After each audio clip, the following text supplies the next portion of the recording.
Velocity vector बेटा आपका rate of change of position vector था। देखो इससे हम और भी कई चीजें निकाल सकते हैं की डेफिनेशन को। अगर हम अलग अलग एक्सेस में बात करें तो वी वेक्टर मैंने लिख दिया वी एक्स आई कैप, वी वाई जे कैप, वी जेड के कैप। आर वेक्टर लिख दिया एक्स आई कैप प्लस वाई जे कैप प्लस जेड के कैप। ठीक है, तो आप इसकी जगह वैल्यू पुट कर दीजिए, तो वी वेक्टर आ जाएगा वी एक्स आई कैप प्लस वी वाई जे कैप प्लस वी जेड के cap equal to d r vector by D T.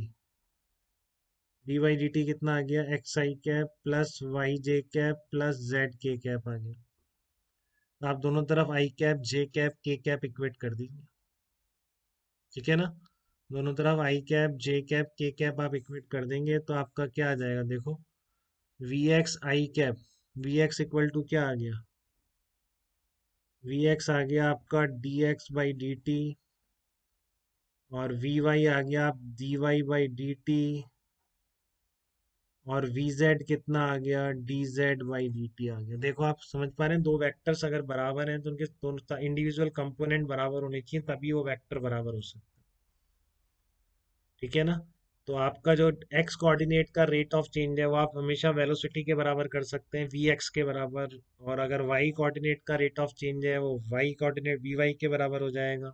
ठीक है, तो अब आपको वो डिफरेंशिएशन वाली डेफिनेशन मिल चुकी है, अलग अलग एक्सेस में लगेंगे बेटा, ये ध्यान रखिए। तो अलग अलग कोऑर्डिनेट का वेरिएशन अलग अलग कंपोनेंट दे रहा है वेलोसिटी। वाई में जो वेरिएशन है उसको एक्स से कोई मतलब नहीं है, वाई में वेरिएशन हो रहा है एक्स में नहीं हो रहा तो एक्स कंपोनेंट नहीं होगा। एक्स कोऑर्डिनेट कांस्टेंट है तो कोई एक्स में कंपोनेंट नहीं होगा। हो सकता है ना पार्टिकल केवल वाई में जा रहा हो, वाई एक्सिस की तरफ मूव कर रहा था, एक्स कोऑर्डिनेट चेंज ही नहीं होगा, वी एक्स जीरो होगा। पार्टिकल केवल एक्स में जा रहा हो तो वाई वी वाई नहीं होगा। किसी जनरल में जा रहा हो, दोनों कंपोनेंट चेंज हो रहे हैं, V X V Y V Z, क्योंकि वेलोसिटी की वेक्टर है, हो सकता है इसके तीनों कंपोनेंट चेंज हो रहे हो तो तीनों आ जाएंगे। क्लियर है आपको, तो इससे जो आया D x by D T D Y by D T, इसके मीनिंग जो डिफरेंशियल में ज्योमेट्रिकल मीनिंग है उनसे मैं बोल सकता हूँ कि slope of position time graph of particle, slope of position time graph of particle, slope of position time graph of particle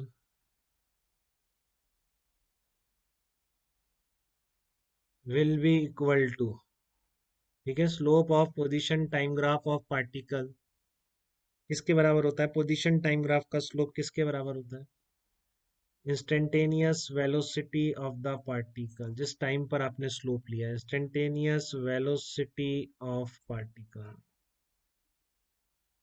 बोलिए यहाँ तक कोई तकलीफ किसी को भी? ठीक है ना, slope of position time graph will be equal to instantaneous velocity of the particle. अब आप क्या कर सकते हैं इसका, इसको ऐसे लिख दो, देखो we x equal to D x by D T, और डी एक्स कितना आ गया आपका V X into D T. तो आपको और भी चीज़ समझ में आ गई, दूसरा स्टेटमेंट भी आ गया, आगे कि नहीं आ गया, क्या बोल सकता हूँ, बट ध्यान से बोलना है इसमें। ये टी वन है, ये टी टू है, टी वन पे कोऑर्डिनेट एक्स वन मान लिया, इस पर एक्स टू मान लिया, तो यहाँ से ये क्या बन गया, x two minus x one equals to t one से t two v x d T. तो ध्यान रखना, वेलोसिटी टाइम ग्राफ का प्लॉट कोऑर्डिनेट नहीं देता है, क्या देता है, चेंज इन कोऑर्डिनेट या डिस्प्लेसमेंट के बराबर होता है। समझ में आई बात, hence area bounded by velocity time graph, area वही प्रोसीजर है बेटा, और कुछ नहीं किया मैंने, वही जैसे आपका d x by D T दिखा तो मैं वही सारे मीनिंग इंटरप्रेट कर रहा हूँ। ठीक है, area hence area bounded by velocity time graph, area bounded by velocity time graph on time axis, area bounded by velocity time graph on time axis will be equal to displacement of the particle, या change in coordinate कह सकते हो आप। ठीक है, on time axis will be equal to change in coordinate या फिर displacement बोल सकते हैं आप, will be equal to displacement, मतलब displacement मतलब उसी डायरेक्शन में, और change in coordinate।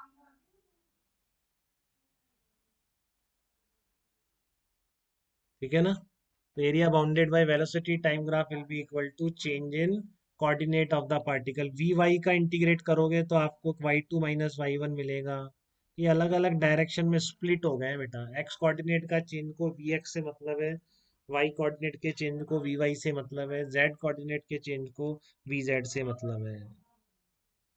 ठीक है, तो यहाँ तक कोई दिक्कत बेटा किसी को तो बताए। यहाँ तक कोई कंफ्यूजन किसी को? तो ये आज का लेक्चर आ गया आपके ग्रुप पे। ठीक है, आप प्रॉपरली रिवाइज करिए, कल फिर क्लास है अपनी इसी टाइम पे, 4 to 5:30। यही है ना कल की टाइम?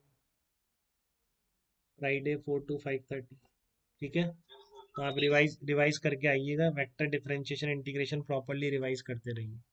पैकेज के मैं डाउट्स भेजने की कोशिश करता